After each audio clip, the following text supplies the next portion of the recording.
नमस्कार। आज हम रोजमर्रा के तनाव से निपटने पर बात करेंगे। हमारे पास लेट देम लेट मी किताब का एक ऑडियो सारांश है जिसमें कुछ दिलचस्प बातें हैं। हाँ, अक्सर ऐसा होता है ना कि दिन की कोई एक बड़ी मुश्किल नहीं, बल्कि वो छोटी छोटी परेशानियां, हाँ बिल्कुल। वो हमें ज्यादा थका देती हैं। जैसे अंग्रेजी में कहते हैं डेथ बाय 1000 पेपर कट्स। हाँ, 1000 छोटी खरोचों से मौत। मतलब सुनने में अजीब लगे पर एहसास बिल्कुल वैसा ही होता है। तो आज हम इसी पर थोड़ी गहराई से बात करते हैं। बिल्कुल। मकसद ये है कि एक सरल सी लेकिन असरदार तकनीक को समझें, जिससे हम अपनी अंदरूनी शांति, वो सुकून वापस पा सकें। तो चलिए देखते हैं कि ये कैसे काम करती है। हाँ, तो इसकी शुरुआत होती है मेल रॉबिन्स के एक विचार से, उन्हें करने दो, लेट देम। उन्होंने एक वाक्य बताया गार्डन सेंटर का। अच्छा।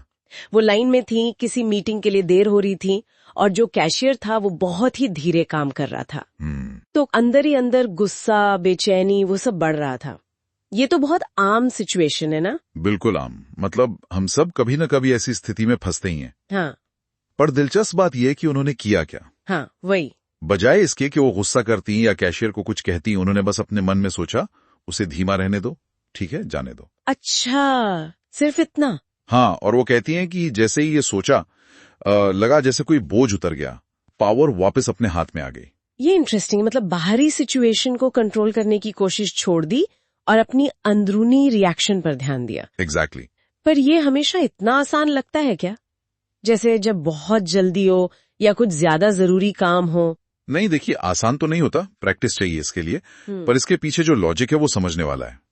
होता क्या है कि जब हम बाहरी चीजों को कंट्रोल करने की कोशिश छोड़ देते हैं, है। वो हमारी अपनी रिएक्शन चुनने की काबिलियत में है। हम कैसे रिस्पॉन्ड करते हैं उसमें। ठीक है, इसको समझने के लिए वो हवाई जहाज वाला उदाहरण भी है ना? हाँ, वो भी अच्छा उदाहरण है। जैसे मान लीजिए आप सफर कर रहे हैं और पीछे कोई है जो लगातार खांस रहा है। हाँ।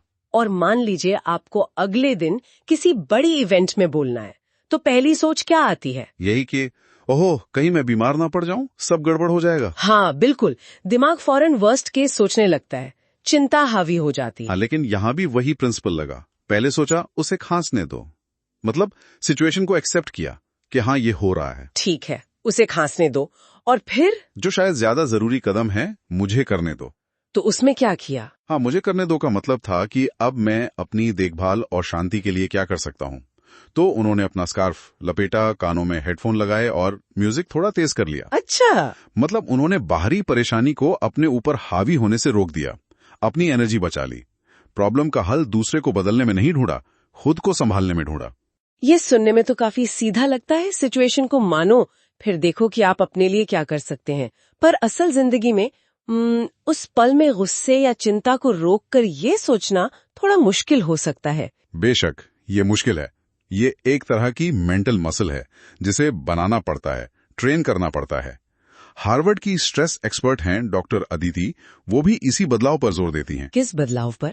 यही कि अपना फोकस बाहरी चीज पर अटकाए रखने, उन्हें करने दो, से हटाकर अपनी प्रतिक्रिया पर लाना, मुझे करने दो।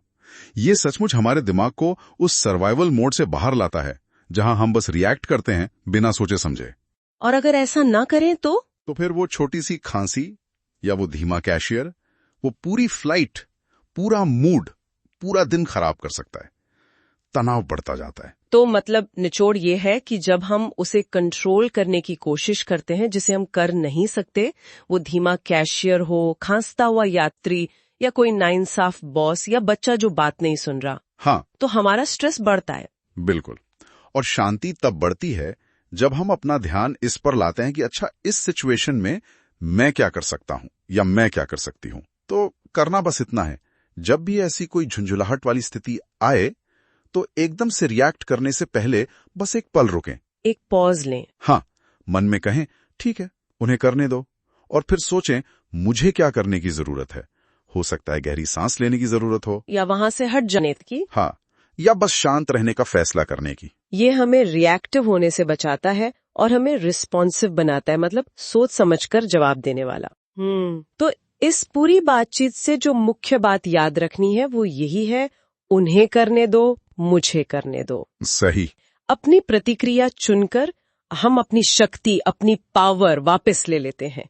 ये रोज की छोटी मोटी झुंझलाहटों से निपटने का एक वाकई शक्तिशाली तरीका लगता है। बिल्कुल। और जाते जाते श्रोताओं के लिए एक सवाल छोड़ते हैं सोचने को। बताइए। अगर इस लेट देम लेट मी वाले तरीके को सिर्फ छोटी मोटी इरिटेशन से आगे बढ़कर, मतलब जिंदगी के बड़े फैसलों में या जरूरी रिश्तों में अगर इसे लगातार और जानबूझकर इस्तेमाल किया जाए, तो वक्त के साथ उनमें क्या बदलाव आ सकते हैं? जरा इस पर सोचिएगा, शायद कुछ और गहरी बातें समझ में आए। ये सोचने वाली बात है, जरूर सोचेंगे।